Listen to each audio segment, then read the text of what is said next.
Hello, bitches, bros, and non-binary hoes, and welcome back to I Read Podfic. Today I'll be reading Traumatized Children by creative fantasy lover Nate Lilith Lilac. Here's the summary. The daughter of All for One is tired of the experimenting. She finally snaps into insanity when her father forces her older brother, Tenko Shinmura, also known as Tomura Shigaraki, to oversee the experiments. She tries to become a hero with the goal to kill All for One, but that also makes her a villain. I'm super excited to read this one because it's technically the fic I wrote, and I just want more people to see it and to get feedback on my writing and stuff. So I really hope you enjoy. Here's chapter 1. Trauma, POV, Nori. I sat on the cold, hard floor of my room. I stared at the door in the opposite corner, waiting for my father. Of course, when I do eventually see him again, it's not going to be pleasant. That bastard was hundreds of years old, yet still had 3 children with a 20-year-old. Well, technically 2 biological children, and then they had adopted the other. And, well, the 2 children were supposed to be one, but the universe said, surprise!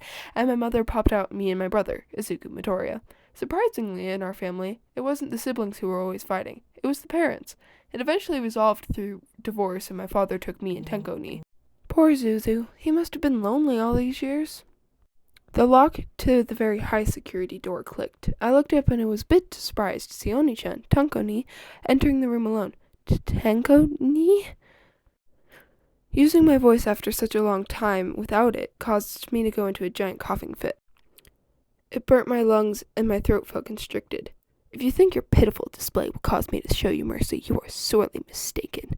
Tenko's words were filled with bitterness and his tone was ice cold, but it sounded forced. Like he really did feel bad, but my father wouldn't let him help me, and his eyes were filled with pain.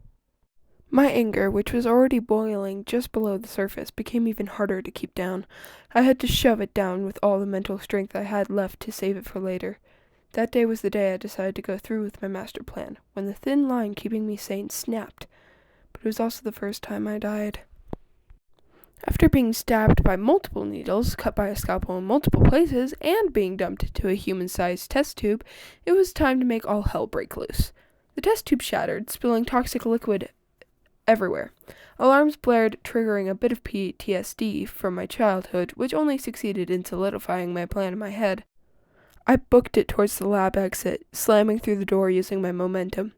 I looked around the room, taking every detail in seconds thanks to my intelligence quirk father gave me at age 5, a year after the experimenting started, and about 9 years ago. I jumped over the bar counter, grabbing the biggest knife I could find, and ran to the actual exit. Again busting through the door. Once I was halfway across the alleyway outside, I stopped abruptly, praying that no one was closer to me from behind than but front, before using all my strength to stab myself in the chest, right where my heart was. Death was far from painless. The pain from the stab wound had barely enough time to spread through my entire body before my body collapsed and blood was gushing through my mouth, which was stuck open in mid-cry of agony. My ruby eyes were opened wide in shock at the amount of pain that still surged through me. I couldn't believe how slow death truly was, despite my heart ceasing to beat several minutes ago. It had to have been at least 10 minutes before my vision actually began to fade, and no one from either side of the alleyway came to check on my body. How absurd, I thought. When my vision finally faded completely, my soul left and sped towards the side of the alley leading towards the streets, before recombining with a random brown-haired girl with sparkling hazel eyes around my age. She was headed in the general direction of UA High.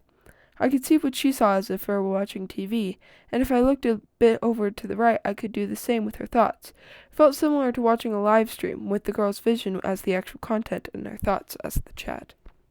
It was infuriating, not knowing the girl's name at first. She never had any thoughts in third person and didn't talk to anyone, so I didn't really know anything about her besides the fact that she was very ADHD and OCD with severe anger issues. My fury towards her never left, just changed. After she walked straight through the front entrance of UA, it was revealed that she wanted to be a hero. It made my no longer existing blood boil. If she truly wanted to be a hero, then why wasn't she more aware of her surroundings? Why didn't she even look in the direction of all the noise and the commotion in the alleyway? I was convinced she would fail. A bit of a cliffhanger there, but not too bad. I really like this chapter because, it just introduces one of my favorite characters in the, out of all of the characters I've ever created. Nori is heavily traumatized, but that's kind of like a given with how she reacted to certain things and the fact she was experimented on. Um, anyway, I really, really hope you enjoyed. Chapter 2 will be up next, and that's from the POV of the girl she's in now, possessing, all that good stuff. Hope you enjoy that one too, and I will see you all next time.